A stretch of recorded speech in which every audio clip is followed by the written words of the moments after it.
आम्ही पराभवातून शिकल्यातून जिंकलो। काँग्रेस पार्टी विजयाच्या उन्मादामध्ये आली, मुख्यमंत्र्यांच्या खुर्चीमध्ये अटकली।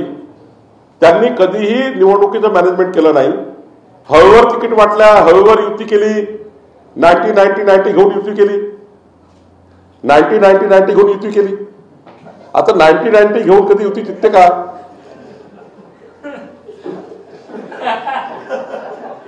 नाईन्टी संजय राऊतजी, तुम्ही 90 घेऊन युती केली आहे,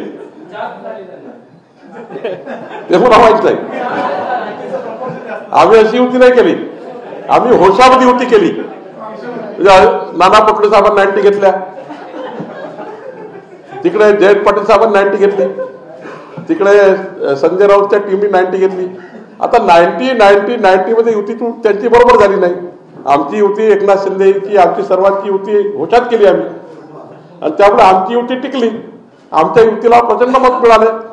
आम्ही 2,48,00,000 3,17 लाखावर गेलो, आणि यांची 90 2,50,00,000 2,17,00,000 आली, 33 लाख मतांनी कमी झाली।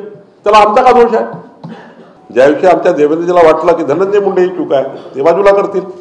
आमचे मुख्यमंत्री सहन करणार नाही, कधीच सहन करणार नाही।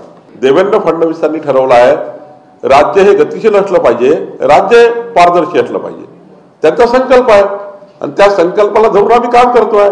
ज्याविषयी आमच्या जीवनात आमची चूक होईल त्याविषयी आम्हालाही बाजूला व्हावं लागेल, पण देवेंद्र फडणवीसांचा संकल्प ते तोडत नाही। उद्धव ठाकरे हे 2 दिवसच मंत्रालयात आले, ही पवार साहेबांनी नोंद घेतली, आणि एकनाथ शिंदे सारखा 22 तास काम करणारा कार्यकर्ता हा योग्य मुख्यमंत्री आहे हे पवार साहेबांनी या सत्कारात दाखवून दिलं। हा सिग्नल उद्धव ठाकरेंना आहे, आणि म्हणून उद्धव ठाकरेंनी यातनं शिकलं पाहिजे की एकनाथ शिंदे आणि तुमची जेव्हा बरोबरी केली तर शरद पवार साहेब व्यक्तीला वाटतं की एकनाथ शिंदे उत्कृष्ट मुख्यमंत्री आहे, उद्धव ठाकरे उत्कृष्ट मुख्यमंत्री नव्हते, हे यांनी या सत्कारानिमित्त आणि या कार्यक्रमानिमित्त दाखवून दिलं। आता हा सिग्नल उद्धव ठाकरेंनी घेतला पाहिजे, यातून शिकलं पाहिजे।